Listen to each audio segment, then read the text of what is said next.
Il-kodba elettroniċi, l-e-books, Amazon, Kindle u varjetà ta' prodotti oħra ġabu rivoluzzjoni fl-industrija tal-kodba. Ilma il-ktib Malti kif wieġeb għalija din it-taqliba.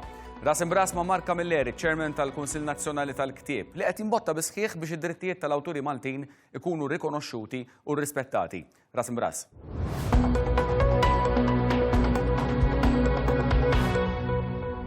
Mark Camilleri, il-ktib Malti, f'liema sitwazzjoni jinsab?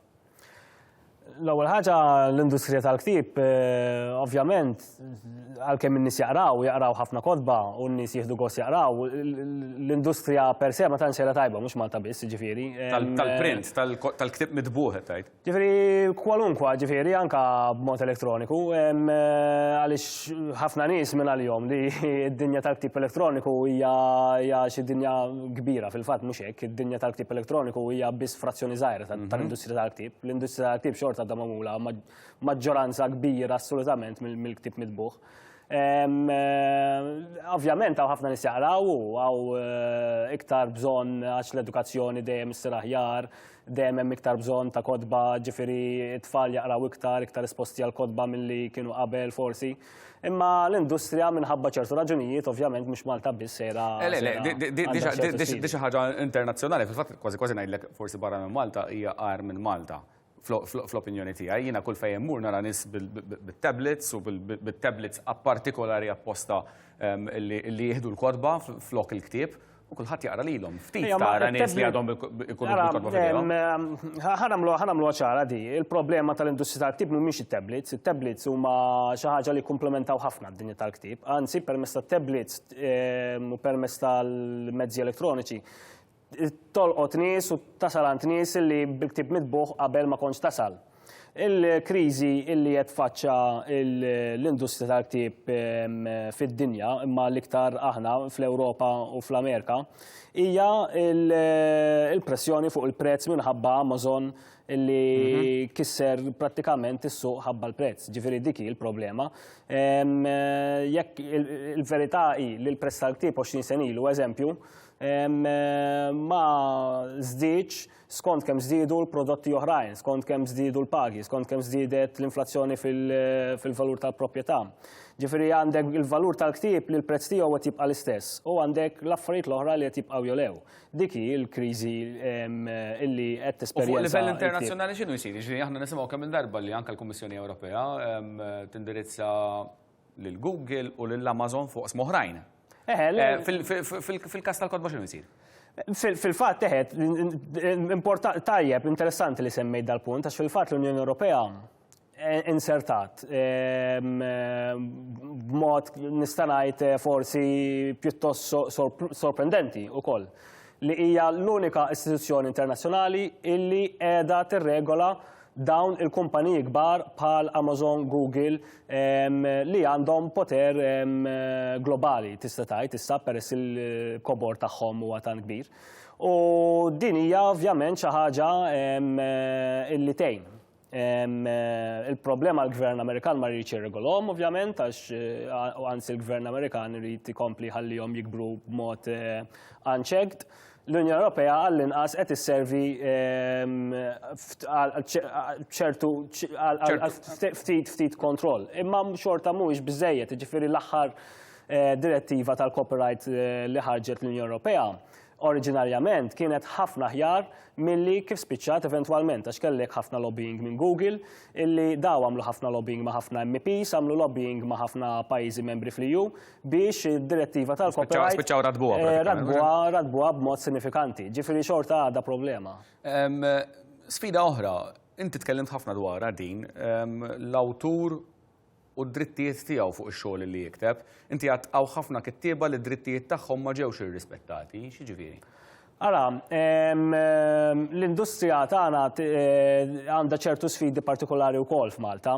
Aħna il-Maltin sfortunatament għandna storja fl-industrija tal-kodba li ma tantx drajna nistabbilixxu relazzjonijiet professjonali, kulħadd jaf il-xulxin, kulħadd ħbieb, kulħadd konfidenti flimkien. Ma jkunx hemm kuntratti biex niftehmu bejn il-pubblikatur u l-awtur. Allura kien hemm nuqqas ta' kultura professjonali wkoll. Spjega li daqsxejn kif inhi magħmula din l-industrija? Jiena semmejt l-awtur, il-pubblikatur, hemm id-distributur ukoll. Kif jaħdmu ma' xulxin? L-industrija hija żgħira, ma hemm ekosistema u hemm nies anke li jiddependu mill-industrija u familji li jiddependu mill-industrija ġifieri.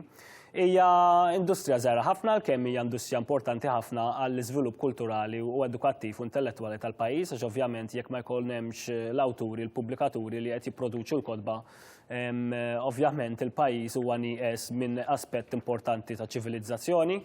Imma meta għandek awtur li da jħoss li għandu materjal tajjeb biżżejjed biex jippubblikah. Storja jista' jkun riċerka, jista' jkun ikun xi jkun. Għaw Malta x'jagħmel? Imur għall-pubblikatur biex jippubblikaħħulu, l-pubblikatur x'jgħidlu, x'bażi ta' ftehim ikun hemm bejniethom. Fi kliem sempliċi, l-awtur jaqla flus mill-kotba li jippubblika jew joħroġ.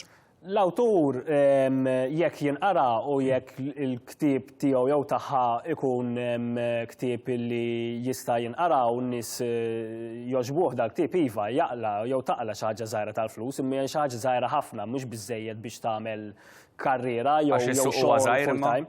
U għax is-suq huwa żgħir ma mhux biss għaliex mhux aħna biss għandna dil-problema, ġifieri anke awturi fi Franza u l-Ingilterra u l-Ġermanja għandhom l-istess problemi li għandna aħna, għalkemm ovvjament għandhom il-vantaġġ għax is-suq ikbar, imma xorta hemm l-istess tip ta' sfidi minħabba l-valur tal-prezz. Ġifieri inti bil-royalties li taqla qatt m'inti se titħallas tal-valur tax-xogħol li tkun għamilt biex ħloqt il-ktieb.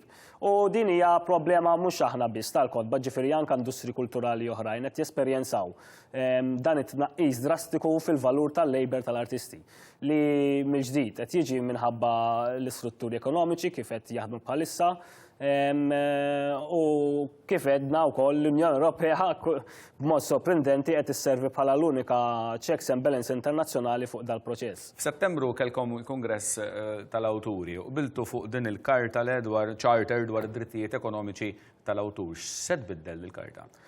Iċ-charter għall-ewwel darba jistabilixxi id-drittijiet minimi tal-kittieba Maltin. U dan huwa importanti għax kif qed ma tantx kien hemm kultura professjonali u minħabba dil-nuqqas ta' kultura professjonali anke forsi mingħajr ma trid tista' tonqos mill-obbligi professjonali tiegħek. Ġifieri issa hemm guidelines ċari ta' il-kittieb x'għandu jistenna mill-pubblikatur u tal-pubblikatur x'inhuma l-obbligi u drittijiet tiegħu fir-relazzjoni tal-awtur prattikament. Huma drittijiet minimi ħafna, imma għall-inqas hemm dawn għax qabel ma kien hemm xejn ġifieri l-fatt li issem xi ħaġa tiġa pass kbir ħafna l-qudiem. U nista' ngħid ukoll li hemm konsensus fuq l-industrija kważi ġifieri, forsi dejjem issib min ma jaqbilx, imma kemm il-pubblikaturi, kemm il-kittieba fuq iċ-charter ġifieri qablu b'mod unanimu tista' tgħid. Iħriġ bl-idea wkoll inti ta' inċentivi fiskali.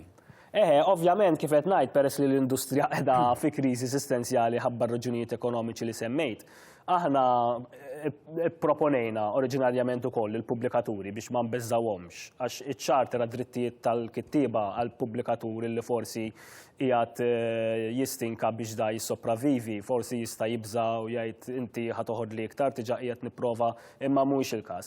Imma anke biex ma nbeżżawhomx u biex inkomplu ninkoraġġuhom u nkomplu naraw li l-industrija tissopravivi u tkun sostenibbli qed naħdmu fuq inċentivi fiskali forma ta' tax breaks kontra il-royalties li jħallsu lil kittieba tagħhom. U bekk inkunu qed ninċentivaw ukoll il-ħlasijiet lil kittieba. Miftuħ il-gvern li għadin imma? Hija hija ħafna diġà qed naħdmu fuq anke fuq livell tekniku, ġifieri bil-politiku hemm, bil-tekniku hemm, ġifieri forsi fuq ċertu dettalji ma jkunx hemm bil imma nista' ngħid li anke x-xogħol tekniku miexi fuq din il-ħaġa.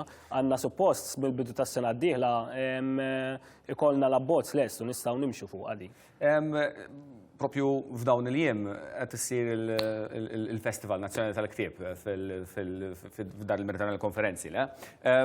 Tajtuh spinta differenti, xejra differenti minn kif kienu kun fil-snin passati. Għaliex ħassejtu dal-bżonn? Importanti li l-fira tal-ktieb kif kienet qabel għamilnija forma ta' festival biex nżommu r-relevanza tagħha fil-dinja tal-lum, ovvjament, għaliex illum il-ġurnata n-nies m'għandhom bżonn post partikolari biex imorru jixxu l-kodba, x'tista' tixxi l-kodba mid-dar tiegħek. U tista' tixxi kodba Maltin, jiġi ġibhomlok bil-van, qed tifhimni, jekk tixxihom minn Amazon, ġibhom. U laqas għandu jkollok perjodu partikolari. Forsi f'dan il-kontest infiem ukoll dik il-binja li ħatamlu fil-Belt Valletta li tkun dejjem hemmhekk kostanti. Eżatt, u li rrid ngħidu li l-importanzi tal-festival huwa li n-nies imorru mhux biex jixxu l-kodba, kemm jixxu kodba u aħna irridu li jmorru l-festival jixxu ħafna l-kodba, ma n-nies imorru hemm biex jieħdu gost ukoll. Ġifieri dik importanti, ġifieri għalhekk il-festival qed ikun successful u dejjem tkun hemm iktar nies, ġifieri għaliex ikun hemm ħafna attivitajiet u inti tmur tgawdi l-attivitajiet, tmur tikol xi ħaġa u kif tkun hemm ovvjament tixxi l-kodba li interessaw kull li anke forsi laqtek xi ħaġa li jkun għaddej dak il-ħin.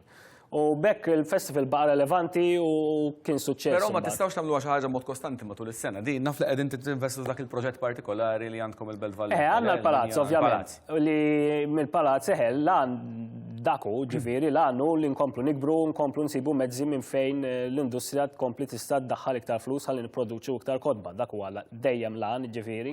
Hemm il-proġett tal-palazz, il-belt, pajjiżi kbar.